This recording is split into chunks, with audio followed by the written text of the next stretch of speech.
السلام عليكم isku soo noqod wanaagsan waxa jirjeenay dhamaantii been waxa laga yaabaa daawada in hooyada ama waalidka uu gacanta ku hayo xilli ay ahayd aad yar aad kaga lunto suuqa dhexdiisa oo ku waayay ama aad laftigaaga weydo ama asxaabtaada aad wada socotaan inaad kaga yara mashquulsho ama aad ku yara mashquulsho shay intaad ku yara mashquulsan tahay shaygaas ku ilaawaan asxaabtaada si ay meesha kaga dhaqaaqaan hadaba muuqaalkeenan maanta waxaan kaga hadli doonaa muwaadinka ugu dambeeyay ee isbaahaysiga fashilmay ee Sofiyeedka iyo ilaawidii lagu ilaaway cirka ama hawada sare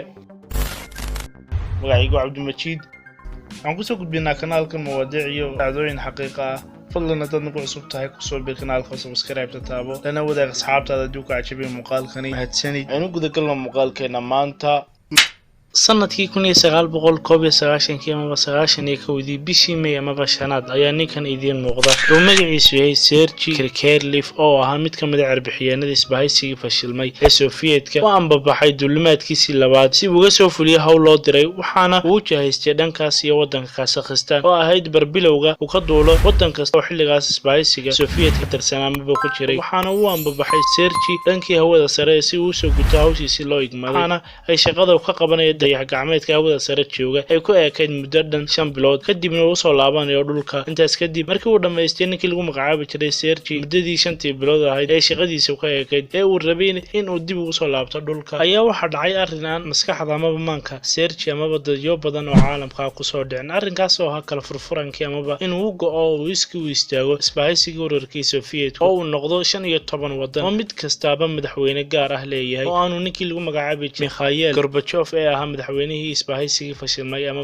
midowgii is-urursaday ee Sofiyeedka aanu ahayn madaxweynihii Sofiyeedka arrinkaas kala go'itaanka ama kala furfuranka midowga Sofiyeedka ee uu cunto waayay ninka lagu magacaabi jiray Sergey sababtoo ah uu dhulka ka duulay isagoo ah muwaadin Sofiyeed balse markii ay muddadiisii ka dhamaatay waxa uu la kulmay mushkiladan kala furfuranka isbahaysigiisa ama wadankiisa waxaana uu codsigiisii dhulka ku soo celinta u diray maalinta ka dambeysay 15 dal ee uu kala baxay isbahaysigii Sofiyeedku laakiin nasiib darro dawlad kasta oo uu codsigiisii in dhulka lagu soo celiyo oo daraba waa ay diiday iyagoo ku sababaynayo wadan kasta oo codsigiisa u dirto in aan waqti xaadirkan gacanta ku hayn ama awoodi kareyn malaayiinta dollar ee ku baxaysa mashruucan dhulka lagu soo celiyo ninkan Sergey run ahaantiina waxa ku baxaysay ninkan Sergey lacag u dhigan miisaaniyada dawladaha ka dhisan qaaradda Afrika oo kamid ah almuhim joogitaanka ninkan Sergey hawada sare dhaafsiisa 5 bilood ee lagu talagalay waxa uu sabab noqon karaa kow in uu ku dhaco ninkan kansarka Allah inaga hayo inaga iyo dhammaan muslimiinta laba hoos u dhac ku yimaada difaaca jirkiisa iyo burbur ama baaba ku yimaada qaab dhismeedka jirkiisa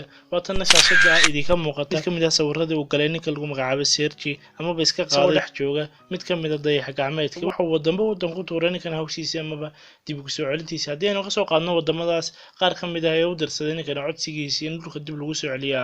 waxa kamid ah wadanka Kazakhstan oo ay hore soo sheegnay in ay barbilowga ka duulo cirbixiyeen kasta oo u duulaya wada sare ee dalalkii xilliga ka tirsanaa midowgii Sofiyeedka balse ma aysan ka ajiibin Sergey codsigiisa inay dib ugu soo celiyaan dhulka iyagoo ku sababeynaya inaysan ka soo jeedin ama uu dhalan wadanka Kazakhstan oo ay dhalashadiisa ahayn balse dhalashadiisu ahayd Ruushka ama uu dhashay dalka Ruushka hadii uu isku dayay inuu la hadlo dalkiisa Ruushka oo codsi u direena waxa uu jawaabay in aysan waqti xaadirkan aanay awoodin in ay dib ugu soo celiyaan ama aan ahayn kharashka ama lacagta inta leega ku baxaysa dib lagu soo celiyo dhulka heer uu gaaray in arbixiyeen kale ee dhulka ka imanaya ay la soo hadlaan Sergey ay weydiiyaan waxay uga soo qaadaan dhulka haday cunto noqoto iyo waxyaabo kale kasta ahaada arrinka ninkan iyo xitaa hadib uu noqday dhulka laba kale oo arbixiyeen ku weelinaya ninkan dayax gacmeedkaas hawada saaran balse aan ka tirsanayn ama baan u dhalan damadii ka soo jeeday midowgii Sofiyeedka labadaas ruux ee ku weelinaya ninkan uu kala dhashay dalka Japan iyo dalka Australia waxaana uu ninkan hawada sare joogay double ama muddo ku laba jibaaran intii lagu talagalay ee 5 bilood ahaana uu joogay hawada sare muddo 10 bilood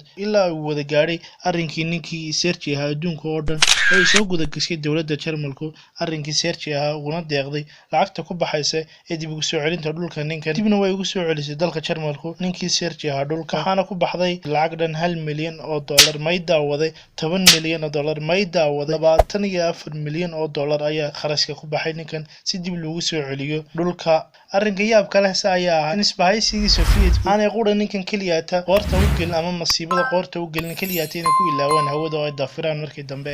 xitaa ay ka qoreen report kaas oo sheegay marka uu ninkan sida dhulka u yimaado la dhigo ama la xiro sababtoo ah in shaqadii loo diray uu ka gaabiyay waa arrin la yaab leh laakiin si looma qaban reportkaas uu qoray isbahaysigaas burburay waxaana markii uu saa u soo gaaray dalka Jarmalka dib uu noqday dalkii uu ka soo jeeday dhalasho ahaan Ruushka ee dafiray kana noqday mid ka mid ah cirbixiyeennada amaba ilaa hadda yahay mid ka mid ah cirbixiyeennada hawada sare uga shaqeeya dalkaas Ruushka waa arrin la yaab leh talo sidaad ugu shaqayn lahayd mar labaad ku diiday inaad dib ugu soo laabato dhulka